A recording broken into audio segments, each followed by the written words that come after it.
lungs, your heart. That's why the biology teachers are. So once it's been explained, for example, you can see that there is animation, there's pictures, there are pictures that the student can see at the same time as the documentary is going on. So that when it's like the lung, you can see that there is a pointer to the lung. The whole anatomy is there. So the student can be seeing, oh, this is the lung, and then you see some animation there. So, Mr. Dabo, why are we interested in physical activity? Why? WHO is saying over 2 million people die as a result of being physically inactive. This is serious. Worldwide, globally, every year, about 2 million people die as a result of being physically inactive. And to come down to our own country level, we did, the Minister of Health and Social Welfare, of course, in collaboration with WHO, we did a survey in 2010, as recent as 2010. This is just to talk about, find out the risk factors for non-communicable diseases. And one of the risk factors is physical inactivity. Physical inactivity? Inactivity, physical inactivity. People are not being physically active. That's one risk factor. Can you go somehow into that? Physical that's why I'm coming to this now. Now, physical inactivity means, what is physical activity? All WHO is trying to say is that to be physically active, you must be engaged in some 30 minutes of moderate physical activity. There are 3 levels.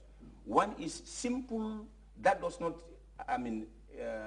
put pressure on the breathing. Just normal walking, simple. That's one level. You can do that up to 60 minutes per day, per week. That's the recommendation. But if you want to be a little bit active, which is moderate now, the second level is moderate physical. All you need is minimum of 30 minutes every day, up to 5 days, or even 7 days if you can. But the minimum up to 5 days a week. If you can do that, you are moderately physical active. Okay. Meaning that that's what WHO is saying, that about 60% of the world population are not at that level. Can you imagine? Wow. 60% of the world population is not active enough, meaning that they are not doing that moderately to prevent the heart attack, to prevent the low blood pressure. Because physical activity, maybe you ask the importance. There are many benefits. Yeah. It can lower the blood pressure. That's a question if a person has high blood pressure, being physical activity, it can reduce your pressure. It can make you mentally healthy. You can, we all know stress, depression. Yeah. Once you do physical activity, these are all the benefits. Social, you have social, psychological, medical, implications of physical activity. So again, going back to our country, as I said, 2010, provisional results is the same thing as WHO's global picture. Okay. About 22% of the adult population between 25 and 64 years are not physically active. Wow. About 22% of the adult population between 25 and 64 years in this country are not active. Okay. And about 40% of that population again do not do some moderate physical activity. Can you imagine?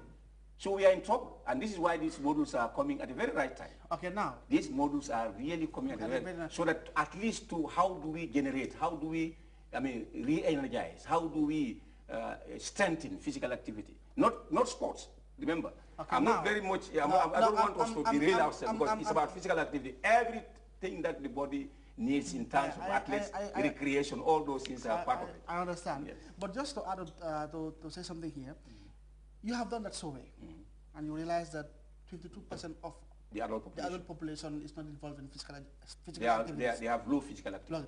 Now, why haven't you concentrate or choose them as a target group in this project? This is it. Okay, this project was done before the survey, and that's it. Okay. The survey was 2010, and as I said, we started this in 2009. Okay. The survey that I'm talking about. Okay. This is the NCD, non-communicable disease risk factors. Okay. Risk factors are, in fact, we looked at key risk factors for non-communicable disease. The diabetes we are talking about, the hypertension, high blood pressure, the stroke, all those things that we are talking about. The big killers, big killers. In fact, if I should tell you, statistics saying that WHO is saying that out of the 57 million people who die almost every year, 36 million of that are due to non-communicable diseases. Can you imagine? Diseases that are not transmissible from one person to another, like malaria and others. 36 million out of the 57 million. And most of them, the risk factors are, one, you don't eat proper diet, you lack physical activity, you drink alcohol, you abuse, and also you smoke. These are the four major risk factors. And these modules are addressed. There is another I forgot to mention. There is one module on smoking. Drugs. So there is a whole module for this. Will even help. Our people. When we have another program, we can invite those people. Those NGOs or. In fact, Director can say something on that. And there is in the modules they have something like drug abuse and smoking and so on and so forth. How do you think this is important to? No, it's very important because you see, if one looks at our strategic plan as a ministry, there's a goal that is specifically on drug, crime, and illegal migration. Because very related. Yeah. But let's look at it this way. It is interesting to note, and I'm so happy that WHO, in collaboration with the Ministry of Basic and Secondary, had targeted young people in school. Because when those people form the habit of staying physically active, then some of these things will disappear. Exactly. It will be past. Yeah. So that it is important. I've said this in the start that catch them young. When they grow, they'll be young. So if you catch them young with all these modules, when they know that what drugs do to the body, they know it. What smoking does to the body, they know it. And what alcohol does. And even so that it will affect how it affects their education, how it affects their performance in sports even, and how it affects the ability of their body. Because when you look at certain people who have been physically active in life and compare them to their age group, you see the difference. Yeah, it's difference there. I can mention a lot of people. Don't worry, don't mention. No, serious. So who have been physically active. I mean, if you see them, you think they are young people, when they are very old. The guys of Bunjai, one. Stuart Barature is another one. Send by. If you see if you see him, you think they are colleagues. Because these are people who have been physically active.